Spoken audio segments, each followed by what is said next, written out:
15 March 2019। কয়েক সেকেন্ডের ব্যবধান, মাত্র কয়েক কদমের দূরত্ব। আর একটু এগোলেই হয়তো বাংলাদেশের ক্রিকেট ইতিহাসই বদলে যেত। সেদিন নিউজিল্যান্ডের ক্রাইস্ট চার্চে বাংলাদেশ জাতীয় ক্রিকেট দল শুক্রবারের নামাজ পড়তে যাচ্ছিল। সামনে ছিল টেস্ট ম্যাচ।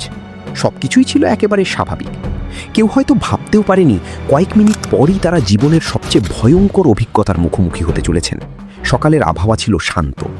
অন্য দিনের মতোই সবাই নিজেদের প্রস্তুতি নিচ্ছিল।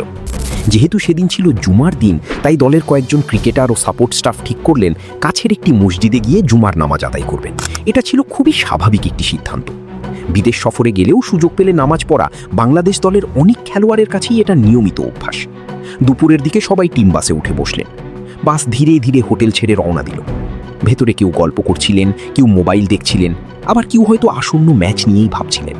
সেদিন তাদের গন্তব্য ছিল নিউজিল্যান্ডের ক্রাইস্ট চার্চ শহরের আল নূর মসজিদ। কেউই জানতেন না সেই কয়েক মিনিটের যাত্রাই তাদের জীবনের সবচেয়ে ভয়ঙ্কর স্মৃতি হয়ে থাকবে। কিছুক্ষণ পর বাসটি মসজিদের কাছাকাছি পৌঁছে যায়। ক্রিকেটাররা একে একে বাস থেকে নামতে শুরু করেন। কেউ জুতা ঠিক করছেন, কেউ হাঁটতে হাঁটতে মসজিদের প্রবেশ পথের দিকে এগিয়ে যাচ্ছেন। ঠিক তখনই অদ্ভুত কিছু চোখে পড়ে। মসজিদের দিক থেকে কয়েকজন মানুষ দৌড়ে বেরিয়ে আসছেন। তাদের মুখে আতঙ্ক। কেউ চিৎকার করছেন, কেউ হাত নেড়ে সবাইকে সরে যেতে বলছেন। প্রথমে কেউই বিষয়টি বুঝতে পারেননি। অনেকে ভেবেছিলেন হয়তো কোনো দুর্ঘটনা হয়েছে অথবা ভেতরে হঠাৎ কোনো বিশৃঙ্খলা তৈরি হয়েছে। কিন্তু কয়েক সেকেন্ডের মধ্যেই পরিস্থিতির গুরুত্ব বুঝতে শুরু করেন সবাই। দলের সঙ্গে থাকা নিরাপত্তা কর্মী এবং স্থানীয় কর্মকর্তারা দ্রুত ক্রিকেটারদের থামিয়ে দেন। তারা বুঝতে পারেন সামনে যাওয়া নিরাপদ নয়। কোনো ঝুঁকি না নিয়ে সঙ্গে সঙ্গেই সবাইকে আবার বাসে ফিরে যেতে বলা হয়। সেই মুহূর্তে কেউ প্রশ্ন করেননি কেন ফিরে যেতে হবে, কারণ চারপাশের মানুষের মুখের আতঙ্কই বলে দিচ্ছিল এখানে কিছু একটা ভয়াবহ ঘটছে। ড্রাইভার কোনো সময় নষ্ট না করে বাসটি ঘুরিয়ে দ্রুত এলাকা ছেড়ে বেরিয়ে যান। সেই সিদ্ধান্তই হয়তো বাঁচিয়ে দেয় পুরো বাংলাদেশ দলকে। বাসের ভেতরে তখন এক অদ্ভুত নীরবতা। কেউ জানালা দিয়ে বাইরে তাকিয়ে আছেন, কেউ ফোন বের করে পরিবারের সঙ্গে যোগাযোগ করার চেষ্টা করছেন, আবার কেউ এখনও পুরো বিষয়টা বোঝার চেষ্টা করছেন। ধীরে ধীরে খবর আসতে শুরু করলো যে মসজিদে তারা নামাজ পড়তে যাচ্ছিলেন ঠিক সেখানেই কয়েক মিনিট আগে এক ভয়াবহ হামলার ঘটনা ঘটেছে। বাংলাদেশ দল যদি কয়েক মিনিট আগেই সেখানে পৌঁছে যেত তাহলে কি হতে পারত? এই প্রশ্নটা সেদিন শুধু ক্রিকেটারদের নয়, পুরো বাংলাদেশের মানুষকে কাঁপিয়ে দিয়েছিল। দলের ম্যানেজার খালেদ মাহমুদ পাইলট পরে জানান, বাসটি মসজিদ থেকে মাত্র প্রায় 50 গজ দূরে ছিল। যদি তারা মাত্র 3 থেকে 4 মিনিট আগে পৌঁছাতেন তাহলে প্রায় পুরো দলই মসজিদের ভেতরে থাকতেন। তিনি আরও বলেন, খেলোয়াড়রা বাসে কাঁদছিল, তারা সবাই মানসিকভাবে বিপর্যস্ত ছিল।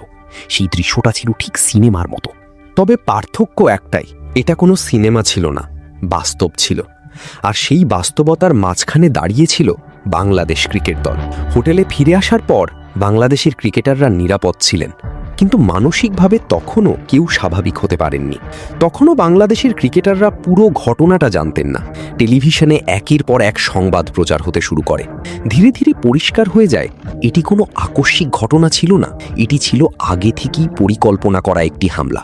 তদন্তে জানা যায় এই হামলার পিছনে ছিলেন অস্ট্রেলিয়ার 28 বছর বয়সী ব্রিন্টন হ্যারিসন ট্যারান্ট।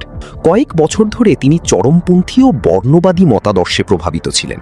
বিভিন্ন দেশ ভ্রমণের পর তিনি নিউজিল্যান্ডে আসেন এবং দীর্ঘ পরিকল্পনার মাধ্যমে ক্রাইস্ট চার্চের 2টি মসজিদকে লক্ষ্য হিসেবে বেছে নেন।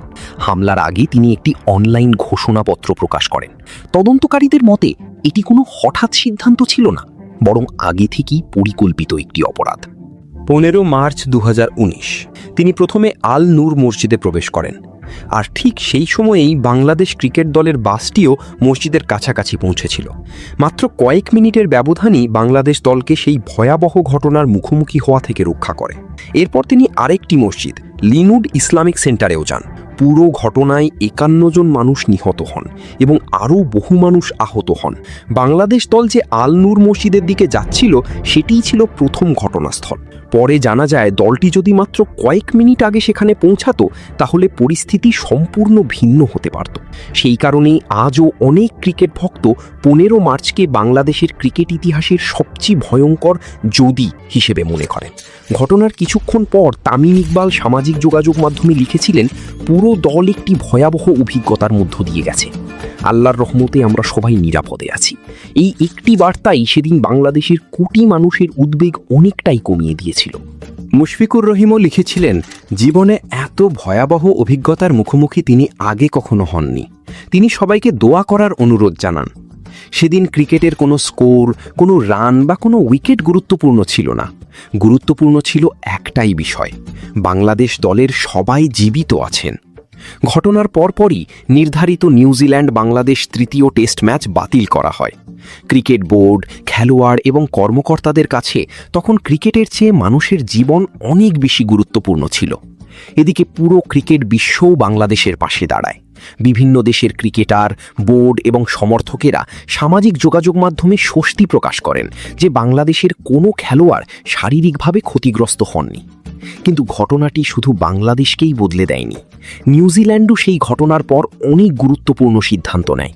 দেশটির প্রধানমন্ত্রী জাসিন্ডা আর্ডার্ন নিহতদের পরিবারের পাশে দাঁড়ান এবং পুরো জাতিকে ঐক্যবদ্ধ থাকার আহ্বান জানান। তিনি বারবার বলেছিলেন, ঘৃণার জবাব ঘৃণা দিয়ে নয়, মানবতা দিয়েই দিতে হবে। পরে তার এই ভূমিকা সারা বিশ্বে ব্যাপক প্রশংসিত হয়। তদন্ত দ্রুত এগোতে থাকে। হামলাকারীকে ঘটনাস্থল থেকে পালানোর কিছুক্ষণের মধ্যেই গ্রেপ্তার করা হয়। আদালতে সে 51টি হত্যাকাণ্ড, 40টি হত্যা চেষ্টা এবং সন্ত্রাসী কর্মকাণ্ডের অভিযোগ স্বীকার করে। 2020 সালের আগস্টে নিউজিল্যান্ডের হাইকোর্ট তাকে প্যারোলের কোনো সুযোগ ছাড়া যাবজ্জীবন কারাদণ্ড দেয়। এটি ছিল নিউজিল্যান্ডের ইতিহাসে প্রথম এমন সাজা। আদালত জানিয়ে দেয় তার অপরাধ এতটাই ভয়াবহ যে জীবনের শেষ দিন পর্যন্ত কারাগারেই থাকতে হবে। এই ঘটনার পর নিউজিল্যান্ড অস্ত্র আইনেও বড় পরিবর্তন আনে এবং ভবিষ্যতে এমন ঘটনা ঠেকাতে একাধিক পদক্ষেপ গ্রহণ করে। সময় পেরিয়ে গেছে অনেক বছর। বাংলাদেশ দল এরপর আবার নিউজিল্যান্ড সফর করেছে, নতুন ম্যাচ খেলেছে, নতুন জয়ও পেয়েছে। কিন্তু 2019 সালের 15 মার্চের সেই বিকেলটিও আজও অনেকের মনে একই রকম স্পষ্ট। কারণ সেদিন তারা বুঝেছিলেন জীবনে সবকিছু পরিকল্পনা অনুযায়ী চলেন। কখনো কখনো মাত্র কয়েক মিনিট, একটি বাসের সামান্য দেরি অথবা একটি সিদ্ধান্ত একজন মানুষের পুরো জীবন বদলে দিতে পারে। ভাবুন তো, যদি সেদিন বাসটি 5 মিনিট আগে পৌঁছে যেত, তাহলে হয়তো বাংলাদেশের ক্রিকেট ইতিহাসের কালো অধ্যায় রচিত হতো। আমরা অসংখ্য প্লেয়ার হারাতাম, যে প্লেয়ারগুলো বাংলাদেশকে অসংখ্য ম্যাচ জিততে সাহায্য করেছিল। অসংখ্য স্মরণীয় মুহূর্ত আমরা কখনোই দেখতে পেতাম না। হয়তো পরের বছরগুলোতে তামিমের ব্যাটিং, মুশফিকের লড়াই, লিটনের ইনিংস কিংবা মিরাজের অলরাউন্ড পারফরমেন্স সবই ইতিহাসের পাতায় অনুপস্থিত থাকত। সেদিন বাংলাদেশ ক্রিকেট দল নিরাপদে হোটেলে ফিরেছিল। আর কখনো কখনো জীবনের সবচেয়ে বড় বিজয় স্কোরবোর্ডে লেখা থাকে না, সেটা লেখা থাকে নিরাপদে ফিরে আসার গল্পে।